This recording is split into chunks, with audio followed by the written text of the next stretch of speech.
What's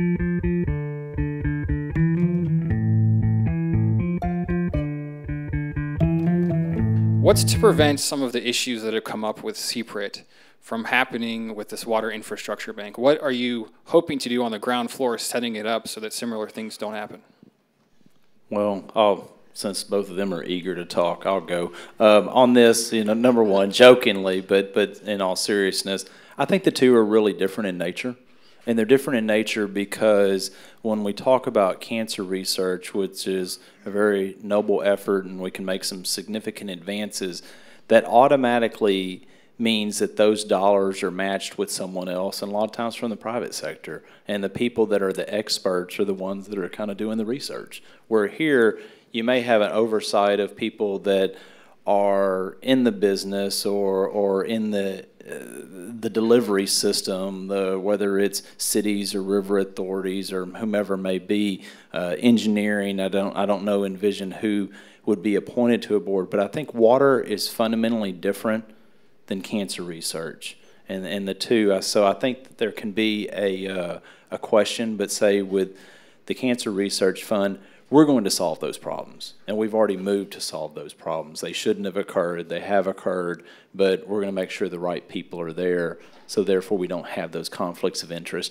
And probably that means that we as the legislature, or at least some of us, are going to be much more involved on the whole process to make sure that any problems don't occur. And I would say, I'm not so sure, I think Chairman Ritter and Frazier have done a lot of work on this, and I really respect them on these issues. I'm not so sure if we really do need another oversight. I think if we go from a water development board, which is a kind of a part-time commission of 5, to a full-time 3-person board, I think we need to move to a full-time board without a doubt. But if you move to a full-time board, do you really need another layer with an advisory board? That's just a question I have. I don't know if that's going to solve that problem. And I agree. I think that's going to be up for debate. The difference also is the hurdles that you have to clear to get funding here. You have to be a recommended project from your region, of the 16 regions. Then you move up, and the Water Development Board will look at it and put all the criteria in place, and then you're competing against other projects across the state. So we've got some checks and balances inherently built into this system versus the other. You didn't have the same parameters based on how they would qualify.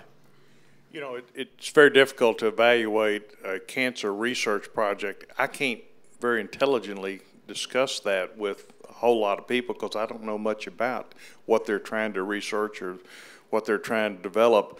But I promise you, everybody in this state has a pretty good idea about water projects. You're going to have a lot of eyes looking at all these projects because in some cases they're going to be competing against other projects within the region.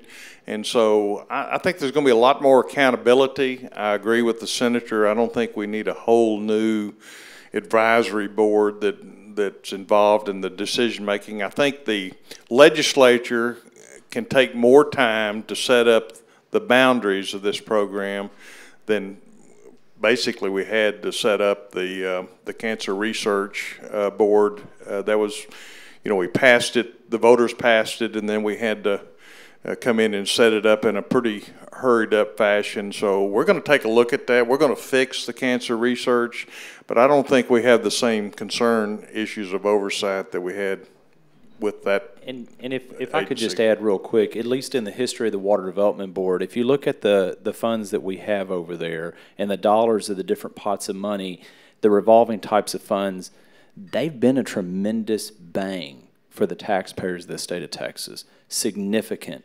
And if you look back over the course of all those funds, I think if memory serves, we've had a default of a total in the last, what are we talking about, 2 to 3 decades of about $156,000. And we've had billions and billions of dollars go through the Water Development Board in different types of funds to deal with water projects. Not funding future water infrastructure needs, but maybe funding repairs and things that we have in our municipality. So it has a very strong track record already. So we really haven't had those issues. We're putting a new type of program into place to fund future needs, And I'm fully convinced the integrity of the programs in the past will continue with this new funding of the water plan in the future.